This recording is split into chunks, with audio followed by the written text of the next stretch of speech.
Une automobiliste ayant une masse de 1500 kg ou 1500 kg ou une tonne 5 si vous voulez, se déplace avec une vitesse constante de 25 mètres par seconde. Donc le V0 c'est 25 mètres. On demande quelle est la force exercée sur cette automobile pour l'arrêter sur une distance de 25 mètres. Donc ce qu'on veut, on veut l'arrêter sur une distance de 25 mètres par rapport à là où on a décrit sa vitesse constante. Voilà, sa vitesse étant constante à 25 mètres par seconde. Donc vous aurez compris que le repère à l'origine du repère, je vais le mettre ici hein, en 0. Et bien sûr, comme il va dans le sens vers la droite, je faciliter la tâche pour mettre un repère 1D de cette façon-ci. Alors, sachez que l'exercice là, c'était énoncé, il a déjà été résolu d'une certaine façon, mais ici, bon, ça a été résolu par la dynamique cinématique. Donc, il y a eu un point de vue cinématique et puis un point de vue dynamique pour le résoudre. C'est-à-dire que le point de vue dynamique, c'est F égale ma.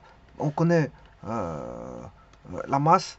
Il suffit juste de chercher l'accélération, mais il faut juste aller chercher les lois du MRUD, parce qu'on a affaire à un freinage, puisque là, on a une décélération on a vitesse et accélération sont dans le sens contraire, donc on a une décélération. Et donc les lois du MRUD, je vous rappelle, le MRUD, c'est x égale x0 plus, par rapport à ce repère 1D bien sûr, hein, 1D, x est égal à x0 plus v0t moins at carré sur 2. Et v égale v0 moins at, et l'accélération est égale constante, et dans ce cas-ci, il est dans le sens contraire de l'axe, il est négatif. Voilà. Et donc, à partir de là, ben, on peut trouver, c'est ce qui a été fait dans une vidéo précédente. Je mettrai en lien cette vidéo avec c'est le même énoncé, hein, mais elle a été résolue de manière cinématique et dynamique. Voilà. Et donc, l'accélération a été trouvée de cette manière-là. Et puis, voilà. On a su trouver, une fois qu'on a trouvé l'accélération, ben, il suffit de faire F égale ma et on a la force qu'il faut communiquer pour avoir le freinage. Pour avoir le freinage du corps A. On a une force de, si vous voulez, c'est une force de freinage. Elle va agir en tant que force de freinage pour l'arrêter. Pour arriver à 25 mètres, la vitesse finale sera de 0. 0 mètres par seconde. Donc il sera à l'arrêt. Voilà, donc pour le freiner, il faut une force F. Mais cette force F, elle vaut MA, qui est de même. Voilà, c'est une force parallèle au repère R1D, donc il suffit d'aller chercher. Il n'y a pas de décomposition en sinus et cosinus. Contrairement aux axes X et Y, il y a des décompositions en X et en sinus et en cosinus.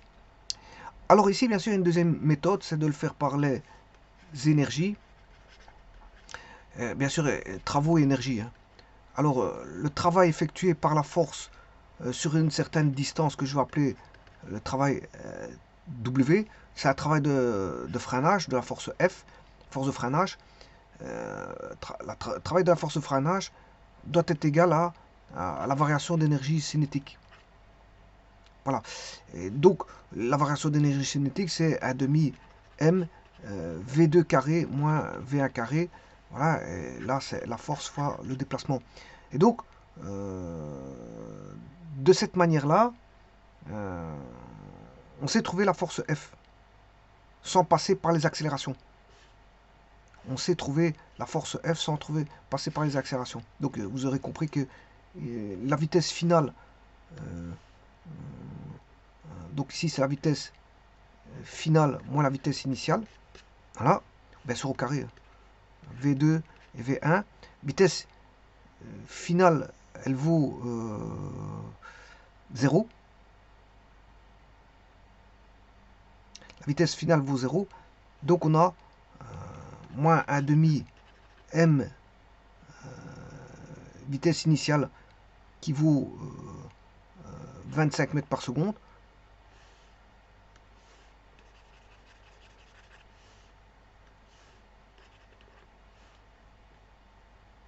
Voilà.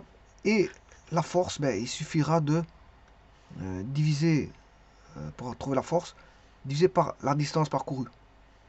Or, la distance parcourue, elle vaut 25 mètres. Hein.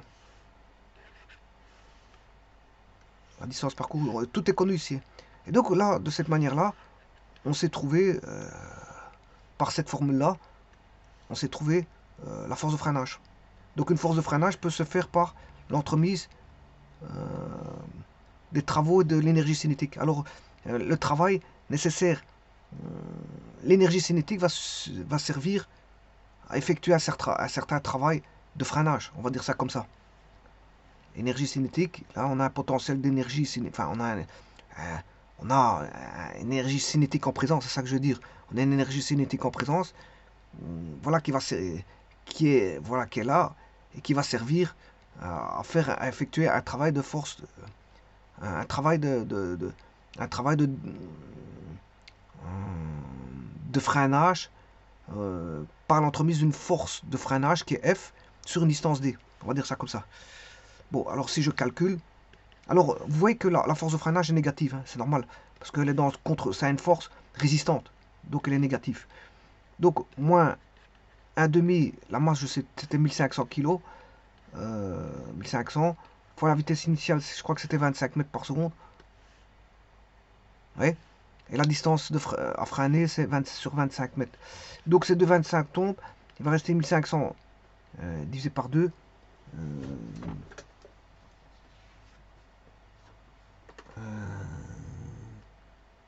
Ce qui fait 12,5. Donc 1500 divisé par 12,5.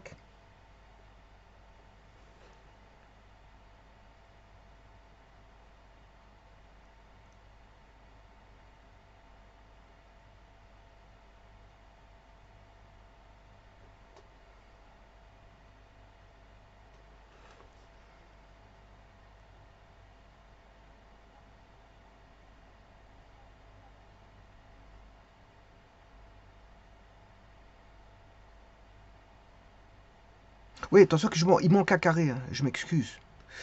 Il manque un carré ici. Parce que c'est MV0 carré, hein, ouais, j'ai oublié le carré. Donc ici, si je mets 25 au carré, 25 au carré, il va rester 25. 25 fois 1500 sur 2. Donc c'est 12,5 fois 1500. Voilà, 12,5.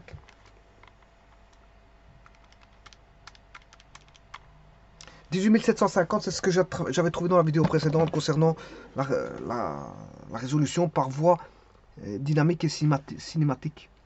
Donc moins 18 750 newtons. Voilà. Et donc ça c'est un résultat correct, parce que je le sais bien, parce que j'avais calculé par rapport à une voie dynamique et cinématique, donc je connais la réponse. Je m'en rappelle de cette, parce que je l'ai fait il y a même pas hier ou avant-hier, je me rappelle plus. Je sais bien que c'était 18 750. Voilà, donc là c'est moins 18 750, bien sûr. C'est une force résistante parce qu'elle est négative. Donc c'est une force de freinage qui va à l'encontre du mouvement pour arrêter le véhicule. Et donc, vous voyez qu'on sait le résoudre d'une autre manière que la voie cinématique et dynamique, mais tout simplement à l'aide tout simplement des travaux et des énergies. Le travail va servir tout simplement, cette énergie va servir tout simplement à effectuer un travail de freinage. Et ce travail de freinage, bien sûr, c'est un déplacement de force.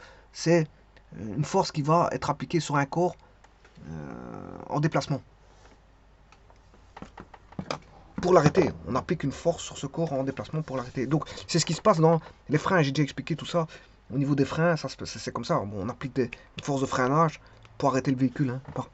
Ce sont des forces par frottement, ou voire par câble. Voilà, par câble. Par exemple, si je prends le câble de frein à main, le frein à main, on freine jamais par le câble, le frein à main, je vous le dis tout de suite. Hein. Le frein à main à câble, c'est simplement pour arrêter. Enfin, c'est un frein de stationnement, en fait. On va dire ça comme ça. C'est un frein de stationnement. Quand vous êtes en montée ou en descente, peu importe, il faut toujours mettre le frein de stationnement pour éviter que la voiture ne descende. Ou voilà, bouge. Ne fût-ce que peut-être bouger manuellement si le câble de frein à main n'est pas mis. Donc il faut toujours un frein d'arrêt de stationnement qui est le frein à main. Alors la boîte de vitesse aussi, si vous mettez en première, bon, ça bloque aussi, ça fait un frein. Ça fait un espèce de frein si vous mettez en première. Si vous êtes dans une descente, bien sûr. Hein. Si vous êtes dans une descente, vous mettez en première. Alors si vous êtes dans une montée, vous mettez en marche arrière. Comme ça, vous bloquez le véhicule. Mais généralement, le frein à main, c'est fait pour bloquer. Il s'autosuffit lui-même. S'il est bien entretenu, il s'autosuffit. Hein. Il faut que le câble de frein à main soit quand même résistant au freinage. Bon, voilà. Mais maintenant, ça c'est un frein par câble, mais les freins de route, ce sont des freins, bien sûr, par frottement. Alors, un avion, quand il atterrit sur un pont d'avion, voilà, enfin un pont de bateau, je m'excuse, ce qu'on appelle un appontage, euh, l'appontage, mais là, il faut un câble. Il faut un câble pour arrêter l'avion, parce que l'avion, c'est une grosse masse.